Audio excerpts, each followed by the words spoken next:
Gentlemen, after a ton of testing, I have come up with what I think is the best budget loadout.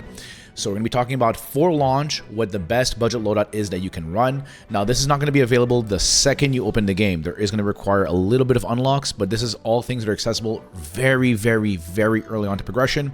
And this is going to be a loadout designed to win PvP engagements, as well as not cost too much to PvE and give you sustainability within the map itself. If you buy every single component in this loadout, this is around 3,000 credits. Now, yes, this is a bit more expensive than an actual sponsor kit. However, sponsor kits usually come at a cost. Now, sponsor kits are always worthwhile. You are always getting good value out of a sponsor kit. The issue is a perfect example here, you have to either choose shields or you choose a backpack, right? And that selection usually sucks. Also, sponsored kits tend to change and a lot of times might have random weapons. The point of putting a loadout like this together is for consistency. You want to choose guns that you're comfortable with against bots and against players so you can win your engagements. This is why I chose the Bully SMG. The Bully SMG, in my opinion, is my favorite budget gun. This is a 1,000 credit gun. It shoots incredibly accurately without any sort of modification. It has a very, very good iron sight. It has a very good damage fall off. It shoots very quickly. It has a good amount of bullet punch on the enemy because it is using heavy ammunition. This is a very, very, very good gun and extremely cheap. Now, if you want to take something out, I like to put steady rounds on mine. You do not have to put this mod. It'll save you a couple of hundred credits, but I like to hand this on because it's not usually the end of the world, and I usually have, a bunch in my inventory because I like to take them out of raids because they usually fit in your backpack pretty easily. The second gun is going to be the V11 Punch. This should be in every single kit you are running. If you are planning on going into a map and do missions, so you're not going in with the plan of just PvPing, you need to have a gun for bots. Now, a lot of people will like to run the shotgun or a sniper in the offhand, and I think that's great. But if you're going in maybe solo and you are planning to do missions or just kind of loot and do a bit of PvE, a bit of PvP, you want to have a dedicated PvE gun. The reason for this is you go through ammunition very, very, very quickly.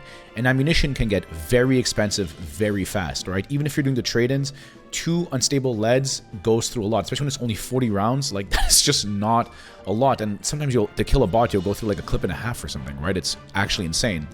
This is why you always bring a cheap V11 Punch. This gun costs 50 credits, okay, dude?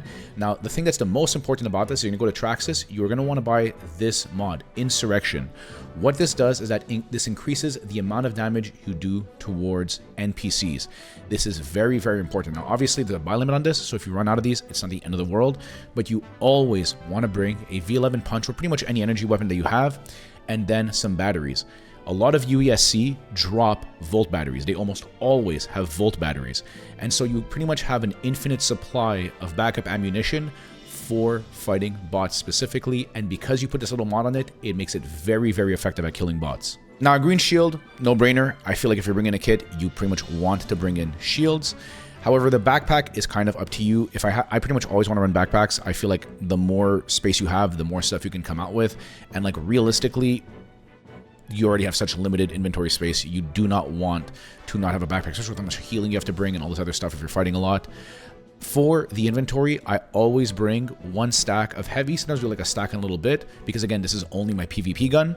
And then I will have energy ammo for my gun. And again, usually I just bring in 1 stack of this. Honestly, you could even go into a map with just whatever the gun has. You will probably find some. I never really like to risk it because it just seems dumb to do that, but I always go with a stack of volt batteries. Now, I always do a stack of green heals. I usually like to throw in blue heals as well, but just for this video, I wanted to keep it as like kind of not as bare bones as possible, but like kind of just a baseline inventory here. Again, just do your trade-ups. This trade-up is always, always, always there. Always make sure you are focusing on diodes and on biomasses. Now, what's cool about New Caloric is their barter wares actually rotate. So let's say today, 1 sparkle leaf will give you 3 patch kits. So if you want to like stock up on that, you can. Another trade up, let's say yesterday, they had was 2 sparkle leaves for a blue patch kit. So I'll usually, whenever that comes up, I'll buy a couple of those and I'll just run 1 blue patch kit because I'm telling you guys, in PvP, if you get shot first and you have to disengage and you pop a blue patch kit, it changes it just shifts the fight. Even if, let's say, you both are shooting each other and you have the opportunity to heal with better quality healing than your opponent, it actually shifts the fight completely in your favor. It completely takes the tempo away from them. The last things here that are kind of added on is these 2 things here. Now, these are about 125 each. You don't have to add them if you don't want them, but I, again, have the money for it, and usually are going to get to the point where you can kind of afford these like luxuries a bit more. I like cash flow. Okay, dude. What this does now, when you open a container, it gives you the location of a data card around you. There is data cards everywhere in this game. Usually they're worth like 25 credits, 35 credits, whatever it is.